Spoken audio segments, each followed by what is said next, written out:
Before Olympus was crowned with marble halls and ringing laughter, before mortals learned to measure time by harvest and famine, there stood a goddess whose power was quieter than thunder and older than war. Her name was Demeter, and wherever her feet touched the soil, life followed.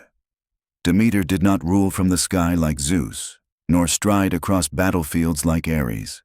Her dominion lay beneath the sun and within the earth itself. Grain bent toward her breath. Seeds waited for her permission. The green world listened when she passed, and in that listening, it learned how to grow. She was born of the Titans, daughter of Cronus and Rhea, shaped in an age when the gods still remembered hunger. When Zeus rose to power and cast down the old order, Demeter emerged into a world of thunder and ambition, where strength was loud and conquest praised. Yet she did not compete. She endured, and endurance, over time, proved stronger than any blade. On Olympus, Demeter kept her distance from spectacle. She did not delight in feasts that ignored the labor of fields, nor in boasts of conquest shouted across the halls. Her presence was steady, her gaze thoughtful, her silence often heavier than words. But no god doubted her importance. For even Ares, who gloried in destruction, depended on the harvest she protected. War could burn cities, but it could not feed itself. Ares knew this, though he rarely admitted it. The god of war was everything Demeter was not. Where she fostered cycles, he shattered them. Where she cultivated patience, he exalted impulse. His armor clanged through Olympus like a challenge, his laughter sharp, his presence restless. He surrounded himself with his companions, Phobos and Deimos, fear and terror, who ran ahead of him like shadows, and Enyo, who delighted in the chaos of battle. When Ares strode past Demeter in the courts of Olympus, the air seemed to tense. Crops withered where blood soaked the ground, and Demeter felt each loss as if the earth itself were wounded. She did not scold him. She did not confront him with threats. Instead, she watched, and in her watching was judgment older than war itself. For Demeter understood something Ares never did. Destruction could be swift, but renewal required devotion. Her entourage reflected this truth. Nymphs of field and meadow followed her steps, spirits of wheat and barley, guardians of orchards and springs. Mortals sometimes glimpsed them at dawn, hair crowned with flowers, feet bare against the soil. Where they danced, fertility followed. Where they rested, the land healed. Triptolemus walked among them once, a mortal youth chosen to learn Demeter's mysteries. She taught him how to till the soil, how to read the signs of weather, how to respect the rhythm of seasons. She sent him across the world in a chariot drawn by winged serpents, not to conquer, but to teach. Through him, humanity learned agriculture, and with it, the fragile balance between survival and excess. Ares mocked such efforts. Teaching, he believed, was slow. Fear was faster, victory louder. Yet when armies marched, they marched on full bellies. And when fields lay ruined after war, it was Demeter alone who could restore them. There were moments when Olympus trembled with tension between them. Once, after a long and brutal conflict among mortals, Ares returned exultant, armor-stained, spirit blazing. He spoke of glory and dominance, of cities broken and kings fallen. The other gods listened, some with approval, some with weariness. Demeter said nothing, but below Olympus, the earth cracked. Fields lay fallow. Mothers prayed to empty skies. Demeter withdrew her blessing, not in rage, but in grief. Grain refused to sprout. Trees bore no fruit. Hunger spread like a quiet scream. Zeus noticed, as he always did when balance tipped too far. He summoned Demeter, demanding explanation. She did not accuse Ares by name. She spoke only of wounds left untended, of cycles broken without thought for repair. Zeus understood. He always did, eventually. And though Ares was not punished, he was reminded, firmly, that war without renewal leads only to silence. Ares scoffed, but unease stirred beneath his bravado. Even he feared a world with no harvest. Demeter's power was never about domination. It was about necessity. Life required her. Even death bowed to her rhythms. And yet, despite her authority, Demeter was not untouched by suffering. For she loved deeply, and that love would one day reshape the world itself. Her daughter Persephone walked beside her in the fields, laughter light as wind through wheat. Where Persephone stepped, flowers bloomed brighter, and Demeter's smile softened the horizon. In Persephone, Demeter saw continuity, the promise that life would outlast even the gods. Ares watched Persephone once, curiosity flickering behind his fierce gaze. Not desire, but something closer to confusion. How could something so gentle command such devotion? How could power exist without force? Demeter met his stare then, and in her eyes Ares glimpsed something unfamiliar. Not fear, not anger, but certainty. The certainty that war was temporary, that empires fall, that blood dries, but the earth remembers, and it always grows back. The earth remembers joy longer than it remembers war. For a time, Demeter allowed herself that joy. Her daughter, Persephone, grew like spring itself, curious, radiant, unafraid. She wandered meadows with nymphs, learned the names of flowers before she learned fear, and laughed in a world that still believed itself safe. Demeter watched her closely, not with suspicion, but with the vigilance of a goddess who knew how fragile abundance could be. Olympus watched Persephone too. Among the watchers stood Ares, restless as ever. He did not stalk her as others might have. He observed her as one might observe a mystery that refused to yield to force. Where he passed, courage hardened into cruelty. Where Persephone passed, gentleness became strength. It unsettled him. Ares had been shaped by chaos.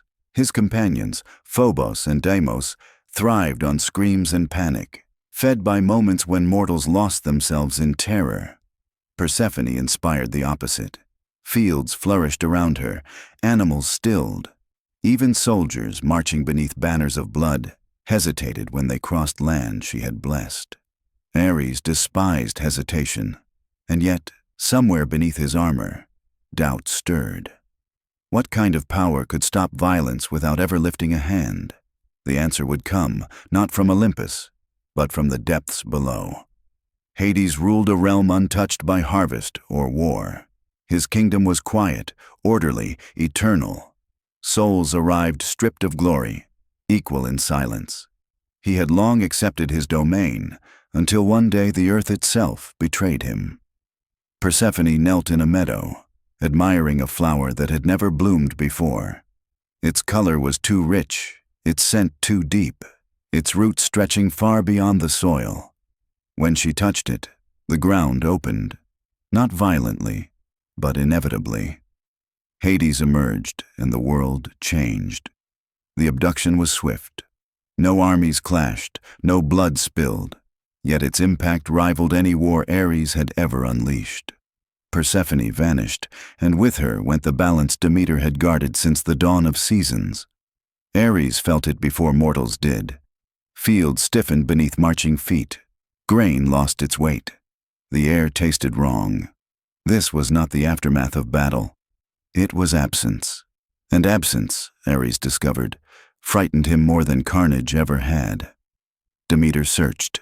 She crossed mountains and valleys, shores and cities. She questioned gods and mortals alike. No one answered. Even Zeus, enthroned in lightning, offered silence dressed as authority. With every unanswered step, Demeter's grief deepened, and grief, when carried by a goddess of fertility, reshapes the world. She did not curse the land. She simply withdrew. Seeds refused to break open. Trees shed blossoms before fruit could form. Rivers slowed. Mortals prayed, then panicked. Hunger spread where fear usually reigned, and fear without food is more dangerous than any army. Ares marched among mortals during this time, drawn to unrest like fire to wind. But something was different. Battles felt hollow. Victories tasted like ash. His companions fed well, but he did not. Terror without survival held no triumph. For the first time, Ares understood that war required something it could not create: Demeter. On Olympus, tension coiled like a drawn bow. Gods whispered. Nymphs vanished back into forests. Even Hera's anger quieted beneath the greater threat of extinction. Ares confronted Zeus, not in rage, but in rare frustration. What use was dominance if there was nothing left to dominate? What glory survived starvation? Zeus listened, because he had to. The earth was failing. It was then that Hermes was sent below, his wings cutting through shadow, to negotiate with Hades.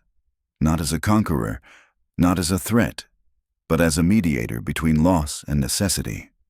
Ares did not follow. The underworld was not his terrain, but he waited, and waiting changed him. For as Demeter sat in mourning, disguised among mortals, teaching them sorrow as she once taught abundance, Ares began to see the cost of his nature laid bare.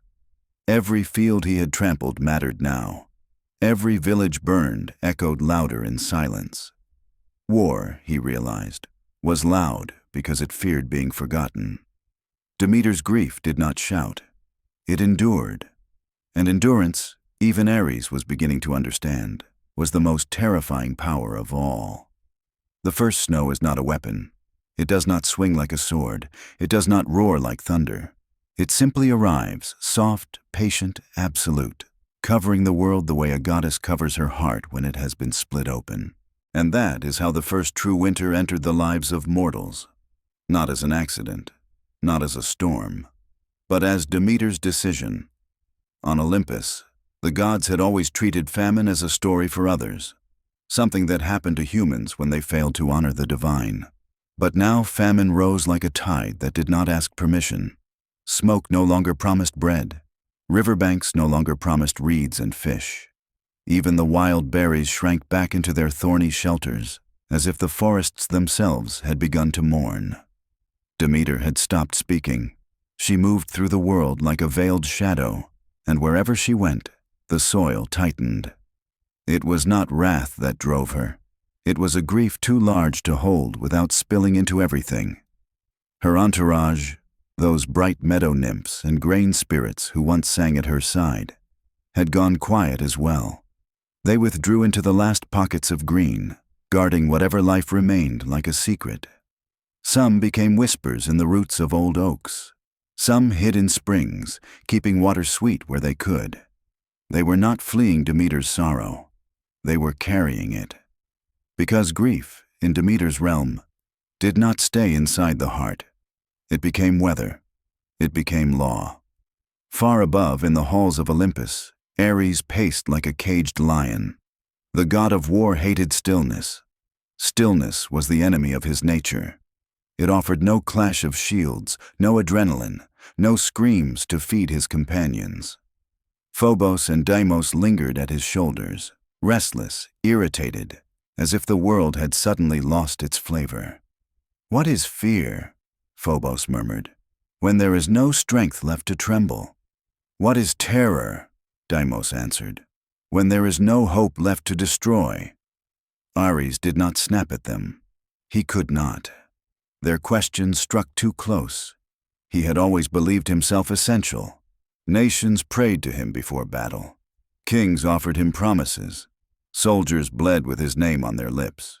In the old rhythms of the world, Ares felt like the hidden pulse beneath history. But now he watched mortals stumble through empty fields, and his power tasted stale. They did not march to war. They begged for seeds. They stared at the sky the way they once stared at enemy lines. Ares could conquer a city.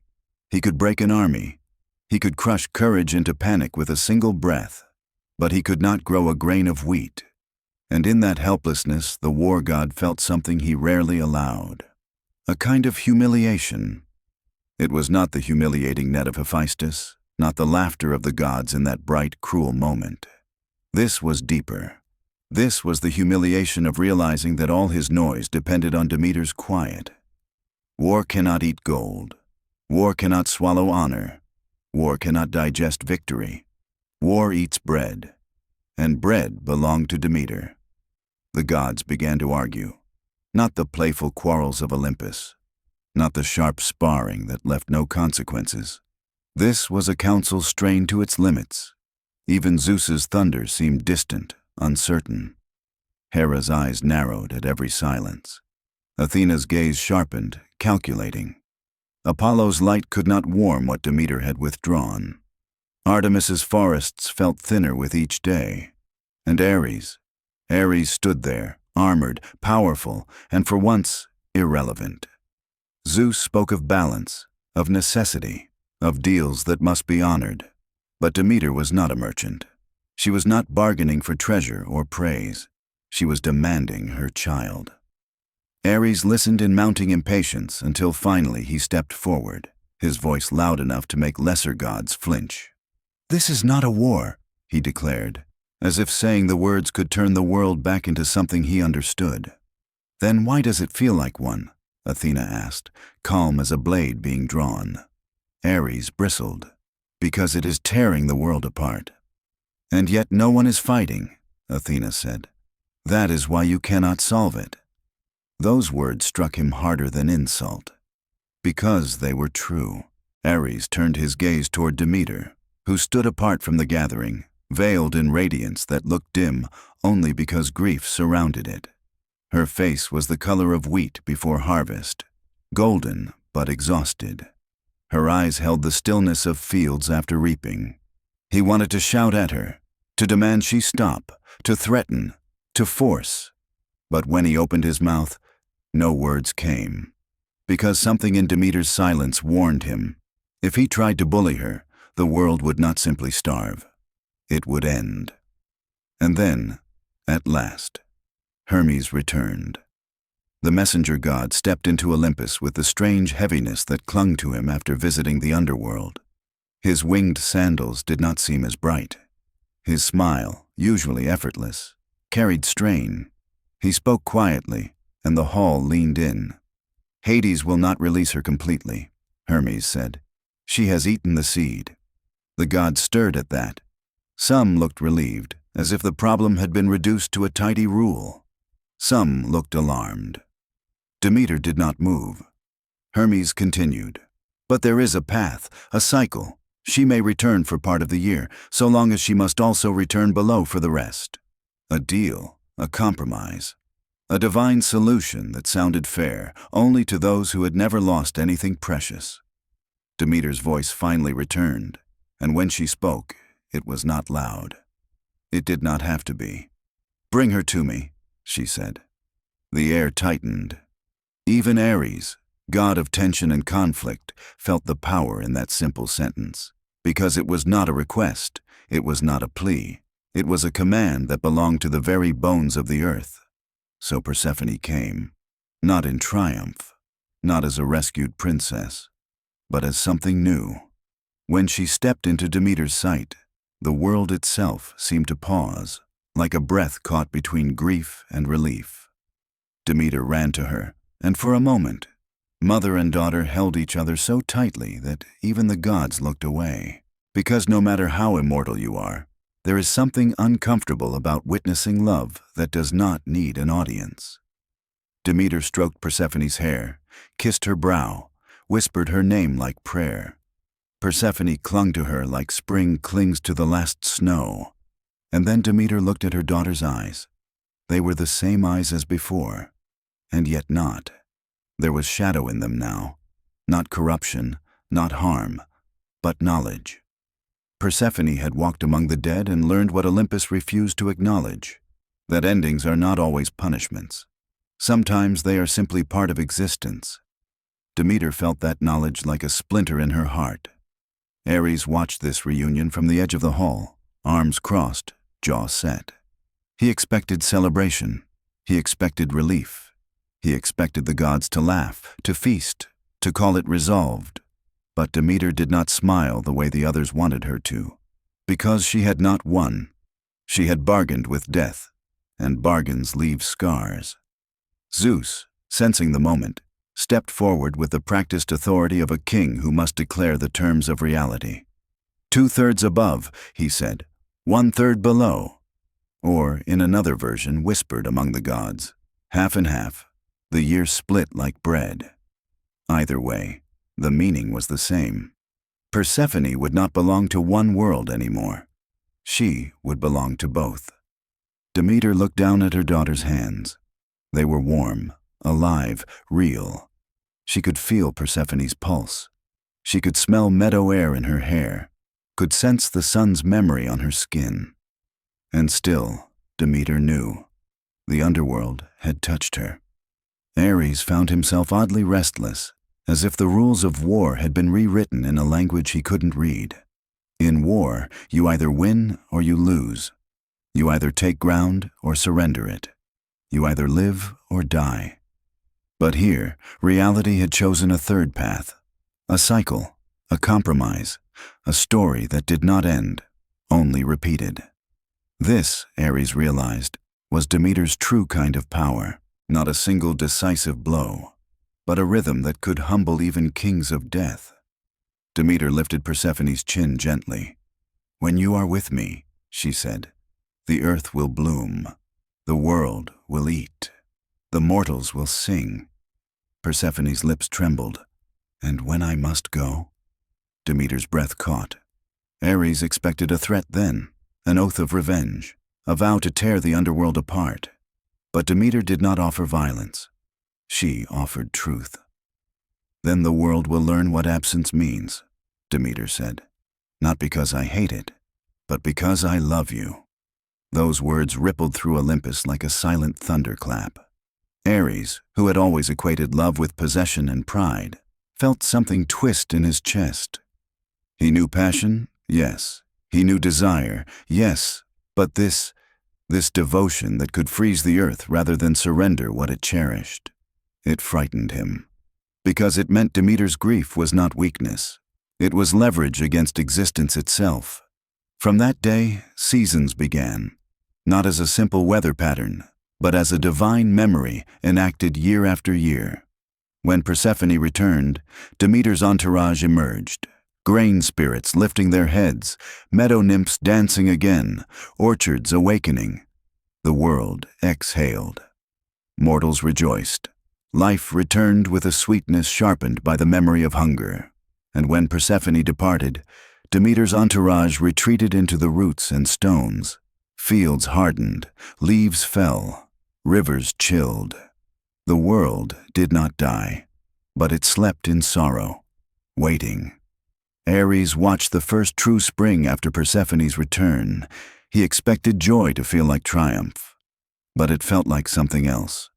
It felt like recovery after catastrophe, and that unsettled him more than any battlefield. Because for once, Ares understood that the greatest conflict was not fought with spears. It was fought in the heart of a mother who refused to pretend loss was acceptable. And somewhere in that understanding, the god of war began to realize that there were forces in the universe more commanding than fear. Demeter did not march. Demeter did not shout. Demeter simply loved, and the world obeyed. The seasons did not simply turn after that. They listened. Spring did not arrive because the sun grew stronger. It arrived because Demeter allowed herself to hope again. And winter did not fall because cold demanded it. It fell because a mother learned how to let go, temporarily, without surrendering her soul. Mortals felt this change before they understood it. Farmers spoke of the land as if it had moods now. Shepherds whispered that the hills breathed differently depending on the time of year. Even kings, armored in arrogance, learned to count their power not by armies, but by granaries. And watching all of it, from the edges of battlefields and the shadows of broken cities, stood Ares. He had never been a god of reflection. War moves forward or it collapses. It does not pause to wonder what it has become. Yet Demeter's cycle forced him into stillness again and again. Every winter stripped his domain bare of meaning. Every spring restored it without asking his permission. Fear and terror, his eternal companions, felt the shift keenly. Phobos, whose delight was panic, found fewer hearts strong enough to race. Hunger had dulled them. Deimos, who thrived on chaos, found that despair had grown quiet, heavy, resistant. Even Enyo, lover of carnage, found herself restless during winters when no one had strength left to fight. "Your seasons starve us," Enyo hissed one night as Olympus lay quiet beneath frost. "They are not my seasons," Ares replied, surprising even himself. They were Demeter's. And Demeter, for the first time since the Titanomachy, commanded something Ares could not counter with violence: patience. As mortals adapted to the rhythm of loss and return, they began to gather in secret, not to worship Zeus's thunder, not to praise Ares' strength, but to honor Demeter's knowledge. The mysteries spread quietly, like roots beneath stone. They did not promise immortality. They did not threaten punishment. They offered understanding. Those initiated learned that death was not an enemy to be conquered, but a phase to be endured. They learned that seeds must be buried before they can rise, that darkness does not always mean defeat. Sometimes it means preparation. Ares despised these teachings at first. They undermined his domain. A soldier who accepts death without fear does not scream. A warrior who understands cycles does not rage blindly. Such mortals fought differently, less wildly, more deliberately. War grew colder under Demeter's shadow, and yet, strangely, stronger. Because Demeter did not erase conflict, she refined it. Athena noticed this long before Ares did. Battles became tactical, restrained, purposeful. Fewer cities burned to ash. More treaties followed wars instead of endless retaliation. Even Sparta, forged in discipline and blood, learned that survival required more than courage. It required sustenance. Ares felt himself changing in ways he could not name. He still delighted in combat, still surged with power when shields met and lines broke. But now, beneath that thrill, lived an awareness he could not shake. War was not the center of existence. It was a consequence. One winter, harsher than the others, Ares descended among mortals disguised as a warrior without banners. He watched villages ration grain. He watched mothers teach children how to survive the cold without complaint. He watched old men tell stories of springs past, not to boast, but to remember. No fear, no panic, only endurance. This unsettled him more than rebellion ever had. For the first time, Ares understood that terror was powerful only when people believed survival was guaranteed. When life itself became uncertain, fear lost its edge. Hunger taught mortals something war never had: humility. Ares returned to Olympus quieter than before. Demeter stood at the edge of the divine gardens, where nothing grew unless she allowed it. She did not look at him, yet she knew he was there. She always knew. "You have changed the battlefield," Ares said finally. Demeter did not turn. "I have reminded it what it serves." He scoffed weakly. "You think love is stronger than war." At last she faced him. "No," she said. "I know survival is." The word struck deeper than any spear. Ares wanted to argue, to roar, to prove her wrong. But the proof lay all around him. In barns, in orchards, in the quiet resolve of mortals who had learned to endure winter without surrendering hope. Demeter's entourage moved through the world with renewed purpose. In spring, they returned openly, blessing soil and stream. In winter, they withdrew into ritual and silence, teaching mortals how to wait without despair. Even the underworld changed beneath Persephone's divided reign. Death softened by memory, darkness tempered by return. Ares watched Persephone once more as she departed for the depths, her steps steady, her crown now bearing both flower and shadow. He realized then that Demeter had not lost her daughter. She had expanded her, and in doing so, she had expanded the world. War would still come. Ares knew that. He would still be called. Blood would still stain the ground. But never again could war pretend to be final. Because Demeter had written a truth into the earth itself. Everything that falls can rise. Everything that ends can return. And nothing, no god, no army, no terror, can exist without the quiet permission of the land. Ares, god of war, had finally learned his place, not beneath Demeter, but after her. Time does not remember wars the way gods do. Mortals mark history with dates and victories, with names carved into stone and cities raised where others once stood. But time itself remembers differently. It remembers whether the land was fed, whether children lived long enough to learn the shape of the seasons, whether the earth was allowed to rest. And in that memory, Demeter endured long after the clash of shields faded into dust.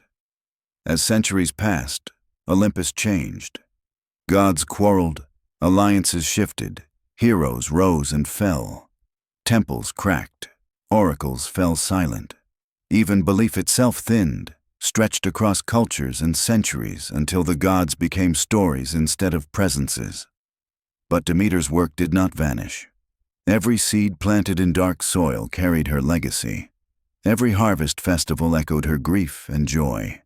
Every winter endured and every spring welcomed reenacted her ancient bargain, not as myth, but as lived truth. Mortals forgot her face before they forgot her rhythm. And watching this slow transformation from the edge of relevance stood Ares, diminished but not erased. War never vanished from the world. Ares knew that better than anyone. But war changed. It became measured, justified, debated. Mortals no longer rushed into battle simply to prove strength. They counted costs, they weighed consequences, they feared famine more than defeat. That fear did not belong to Ares. It belonged to Demeter. Ares felt it every time an army hesitated because winter approached. Every time generals delayed campaigns until stores were full. Every time treaties were signed not out of mercy, but because survival demanded peace. He raged at first, as he always had. But rage found fewer ears willing to listen. Phobos and Deimos faded with him, their influence dulled by societies that learned to endure rather than panic. Enyo lingered longer, savoring destruction wherever it could still flourish, but even she found her revels interrupted by seasons that refused to bend. Ares became a god invoked only when all other answers failed. Demeter became something else entirely. She became assumed, no longer feared, no longer pleaded with in desperation alone, but trusted, expected. Her absence, not her presence, became the warning. In places where fields were poisoned by greed, famine followed. Where land was stripped without care, harvests dwindled. Where people forgot the cycle, forgot rest, forgot restraint, the earth reminded them. Not with punishment, with silence. And so Demeter remained, even as belief shifted from gods to ideas, from temples to tools. Her law did not require worship. It required respect. Persephone's cycle continued too, though mortals no longer spoke her name as often. Spring still felt like reunion. Autumn still carried quiet sorrow. Winter still taught patience to those willing to learn it. And beneath all of it, Demeter watched. Not as a queen demanding tribute, not as a mother frozen in grief, but as a force that had learned how to let the world breathe without her constant touch. This was her final lesson. Power that must be seen is fragile. Power that must be feared is temporary. But power woven into necessity becomes eternal. Ares understood this at last. Not in a single revelation, not in some divine epiphany, but gradually, through irrelevance. Through watching humanity outgrow the need to glorify endless bloodshed. Through feeling his name invoked less in pride and more in desperation. He was still war, but Demeter was still life. And life, as he had learned too late, always decides whether war is worth surviving. In the end, Demeter did not conquer Olympus. She did not overthrow Zeus. She did not banish Ares or challenge death itself. She did something far more enduring. She taught the world how to live after loss, how to endure absence without surrendering hope, how to bury what must sleep and trust it will rise again.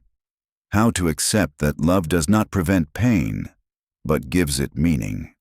And so, long after the gods became echoes, long after temples crumbled and myths blurred into memory, Demeter remained. In the quiet promise of spring, in the humility of winter, in the understanding that nothing truly ends, it only waits. And the earth, faithful as ever, continues to listen.